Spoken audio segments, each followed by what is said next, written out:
தமிழக அரசு 500 டாஸ்மாக் கடைகளை மூடப்போவதாக அறிவித்துள்ளது. இந்த அறிவிப்பை அனைத்து தரப்பினரும் வரவேற்றாலும் இது குறித்த விமர்சனங்களும் இல்லாமல் இல்லை. இது குறித்து ஒரு செய்தி தொகுப்பை தற்போது பார்க்கலாம். தமிழகத்தில் ஏற்கனவே 500 மதுக்கடைகள் மூடப்பட்டுள்ள நிலையில் தற்போது மேலும் 500 மதுக்கடைகள் மூடப்படுவதால் அந்த கடைகளில் பணிபுரிபவர்களின் நிலை என்னாகும் என்ற கேள்வி எழுந்துள்ளது. இங்குள்ள ஊழியர்களை டாஸ்மாக் உள்ளேயே இடமாற்றம் செய்வதற்கு வாய்ப்பில்லை என ஏஐடியூசி தொழிற்சங்கத்தின் பொதுச் செயலாளர் TM மூர்த்தி தெரிவித்துள்ளார். மக்கள்கிட்ட ஏதாவது ஒரு நல்ல பெயரை சம்பாதிக்கணும் அல்லது அவங்களை திருப்திப்படுத்த வேண்டும் என்ற முறையில் வந்ததாகத்தான் நாங்கள் கருதுகிறோம். ஆனால் எப்படி வந்திருந்த போதும் அது வரவேற்கத்தக்கது என்பதில் மாறுதல் இல்லை. ஆனால் அதனுடைய பணியாளர்களுக்கு உரிய அவருடைய எதிர்காலத்தை பற்றிய எந்த முடிவும் இல்லாமல் விட்டிருப்பது என்பது சரியல்ல.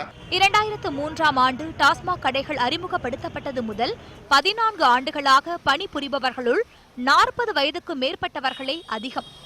இதில் பலர் இளங்கலை பட்டம் பெற்றுள்ளனர்.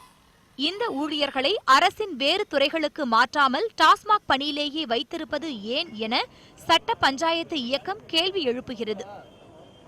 கடந்த முறை டாஸ்மாக் கடைகளை மூடும்போது ஊழியர்களுக்கு மாற்று ஏற்பாடு செய்யப்படும் என அறிவிக்கப்பட்டிருந்தது.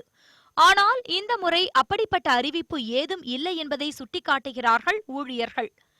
அதே நேரம் முதலமைச்சரின் இந்த அறிவிப்பை மதுபானம் அருந்துபவர்களே வரவேற்கின்றனர்.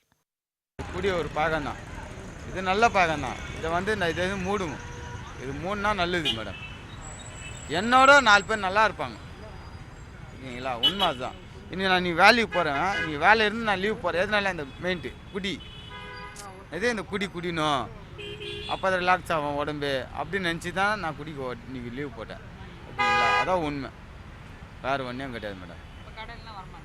ஆமாம் மேடம், கடையெல்லாம் சத்தியமாக வர மாட்டேன் மேடம். இதான் உண்மை மேடம். டாஸ்மாக் கடைகளை மூடுவது வரவேற்கத்தக்கது என்றாலும் ஊழியர்களின் வாழ்வாதாரத்துக்கு மாற்று ஏற்பாடு கண்டிப்பாக தேவை என்பதை அரசு கவனத்தில் கொள்ள வேண்டுமென சமூக ஆர்வலர்கள் வலியுறுத்தியுள்ளனர்.